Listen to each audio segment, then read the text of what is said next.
Okay. Itamixkanatani, good morning. It is about 7:15 in the AM on Sunday, September 11th, 2022, 911. In the lunar cycle, Otsudaya Bitsinex, when the snakes lose their vision. And I'm making my way to the extreme south end of town this morning for the Sunday walk and talk. Different place. There's been some cougar, mountain lion, that's been sighted back here. It was sighted maybe a month ago. There was actually a warning put out by the city about it. And then last week when I met with the walk and talk students, one of them was saying that there was, last week or the week before, there were more sightings yet. So we're gonna go scope it out, just to, if nothing else, walk in a different place this morning than we normally do, see something new. I am gonna bring a camera trap though, and if I see an area where I think I might be able to inconspicuously set a camera trap without losing it to the public, but maybe in a place where a mountain lion might pass by, I'll put it out there and we'll see what we get over the week. Any case, it is September 11th, it is 911, and I have been having kind of an emergency that I want to introduce on today's video, and I hope that I am going to be able to generate some assistance with the situation. I don't know. Basically what happened was about a week or so ago, my older dog, not old, he's 6 years old, but my Chihuahua dog Poley, who, if you've been following my YouTube channel long enough, you saw Poley born. So my Chihuahua dog Poley started having issues.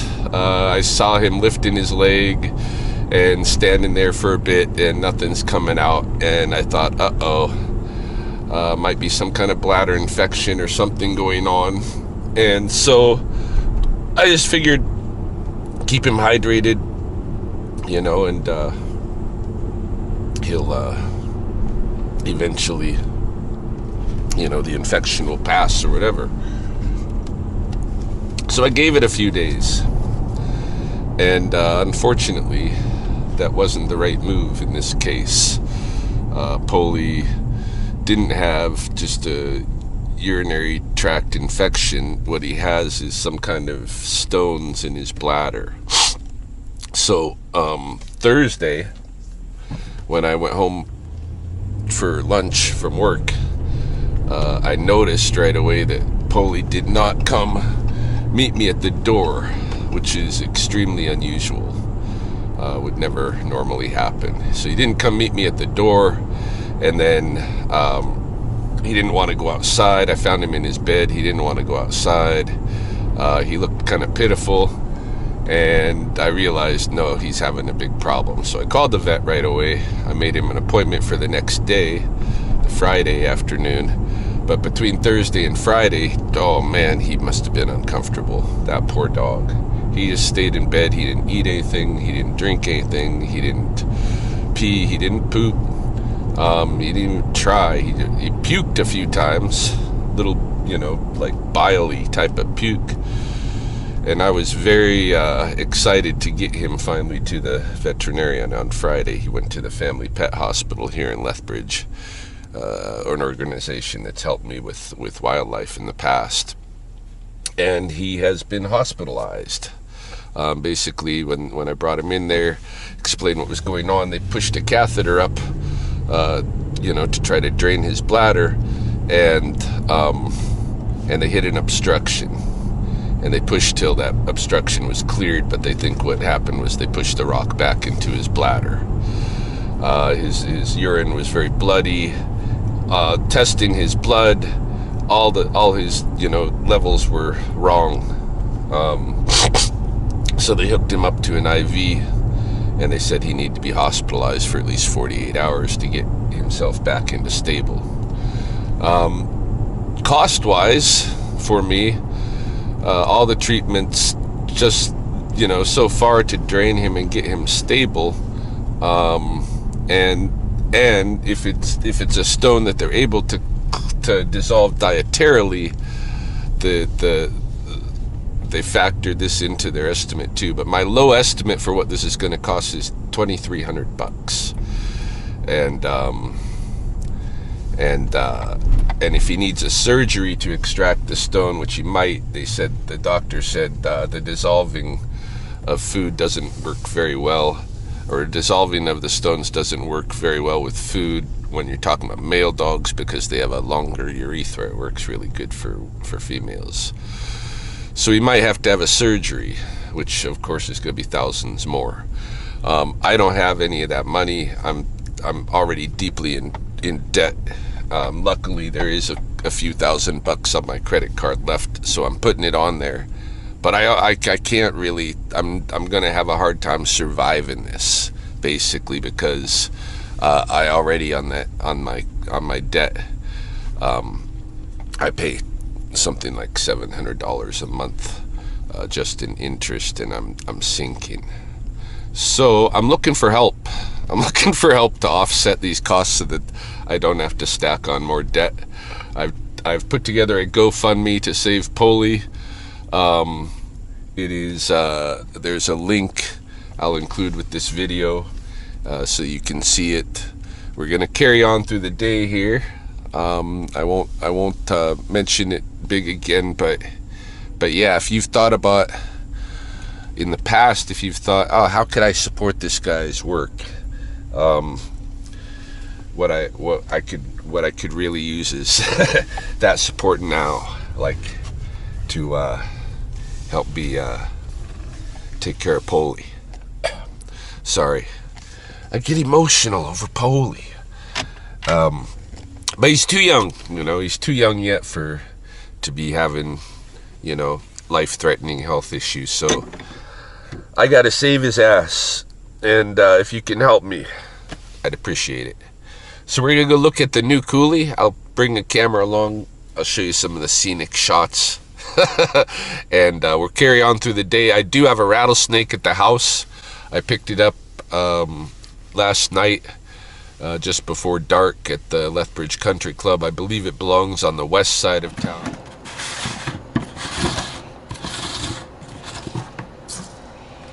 Oh yeah. Hey you. Oh, bitey. He must be female.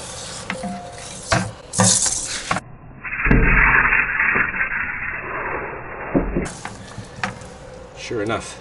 Look at that tail. 100%. 3 strikes.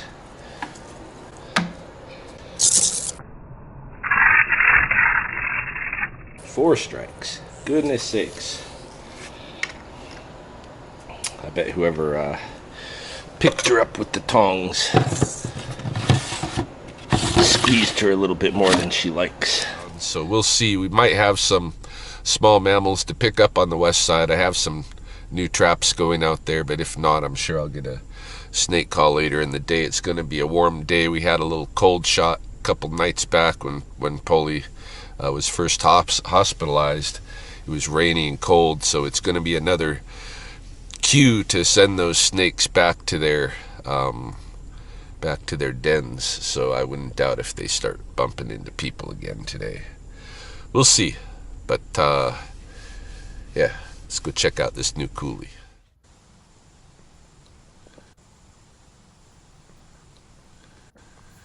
It was a very nice scenic hike through the coulees this morning. I haven't been to that area too often. One time when I was teaching at Lethbridge College, I brought students out that way. But yeah, there's a lot of open territory. You can definitely see opportunities for cats to be there. We started up at the top of one of the draws and walked all the way down to where it overlooked the river and Paradise Canyon, where I pick up most of my rattlesnakes.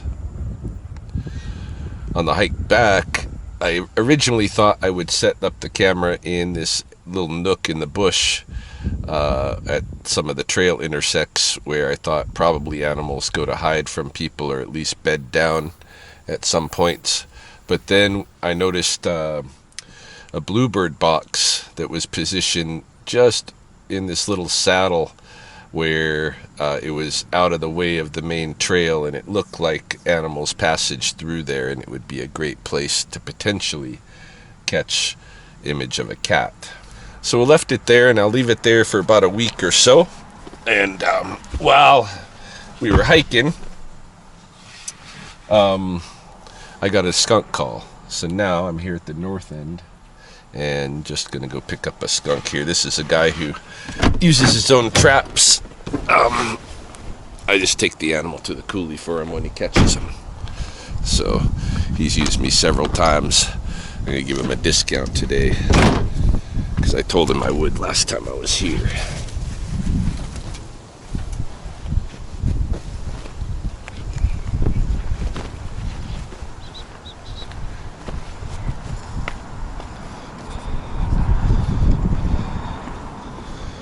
Hello, hello.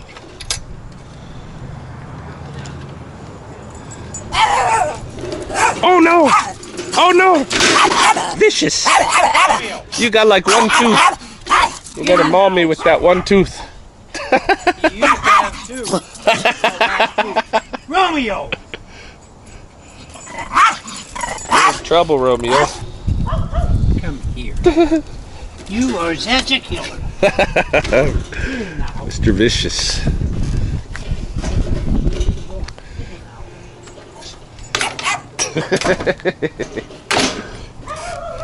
You know where he is. Yeah.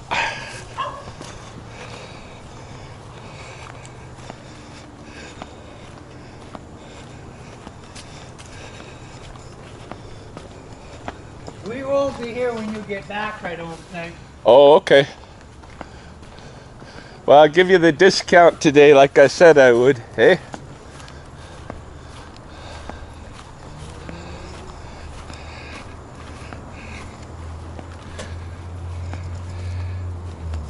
Hey, you're a big one.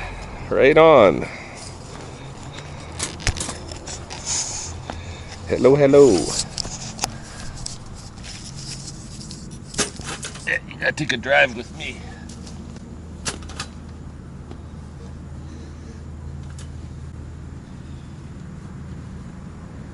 So what's that you just did? This little thing, the white thing. No, what you put on the ground there. Oh yeah, that's a camera. I'm just filming the process. Oh, okay.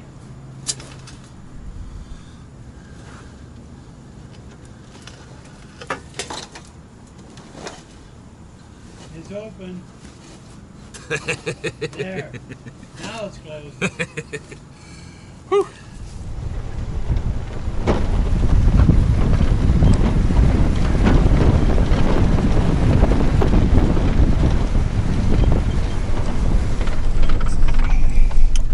Well, I guess when it rains, it pours. It's evening time now, about 6:30 in the evening, and this afternoon I'm over here on the west side. I'm gonna release that snake. Haven't had any other calls. It's a little bit overcast. I don't know if I'm gonna get any other calls. Got to pick up Britt from work pretty soon, so I figured I'd swing out here and let the snake go. The bitey female snake from yesterday. Any case, this afternoon I had a visit to my house from City of Lethbridge Animal Services, and the fella came to my door, gave me 2 citations totaling $250.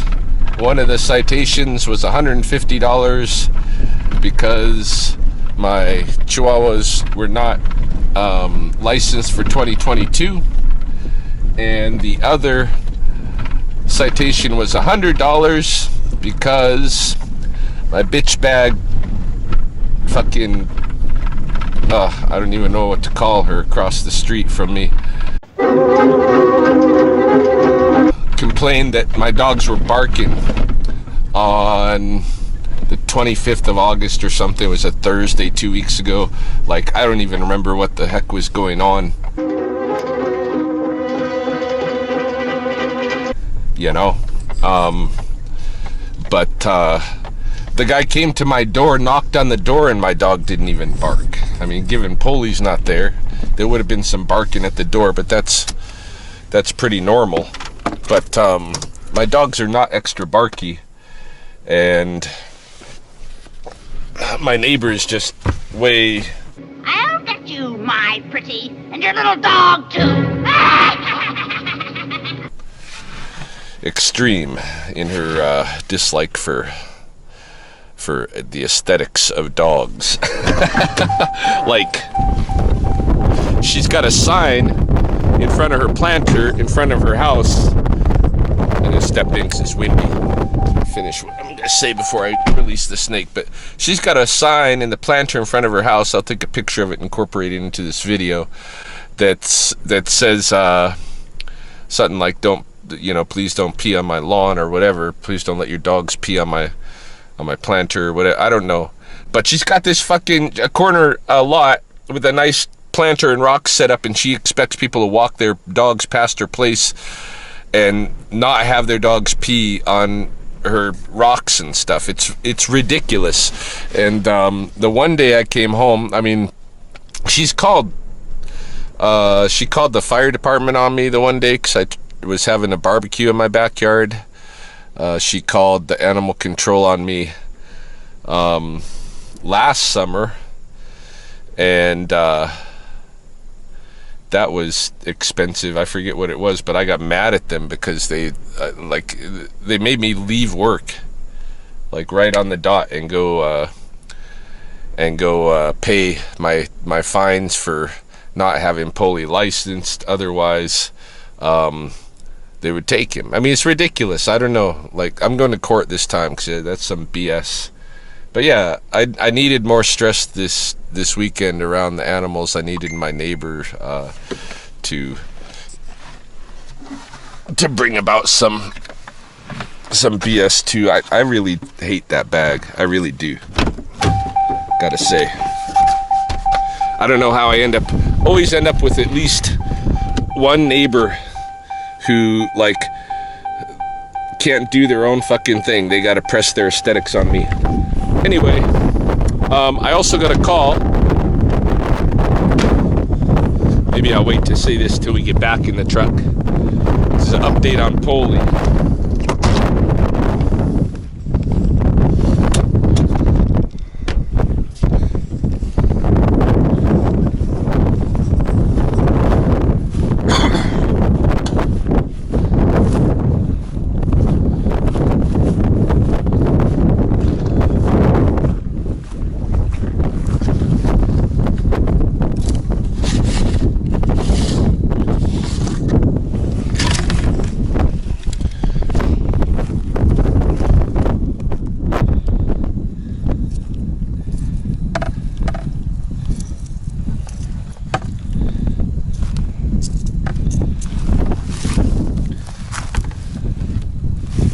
Much more chill today. There you go.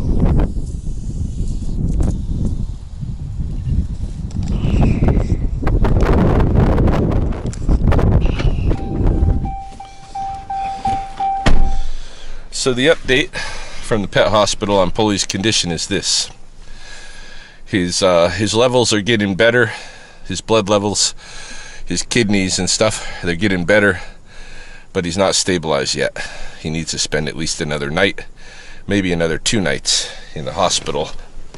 And he's still dribbling pee, which he was yesterday. They're concerned about that.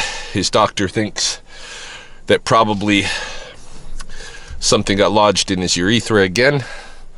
Either the stone that they pushed back into his bladder or another, but any case, today he sedated Poley, put another catheter up there, and he's going to leave that catheter in till tomorrow and see if they can maybe drain the stone out. He says if it gets blocked again, then they're going to have to do surgery.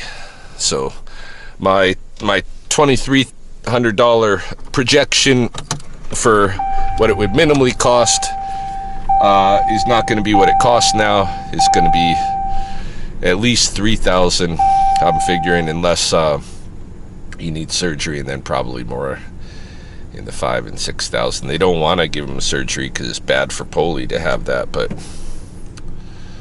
they're trying to save his life. Anyway, I you know, I already told you what was going on there and that I need help if anybody can help. So I think I'm gonna end this video here. Go get Britt, and we'll see how things turn out this week.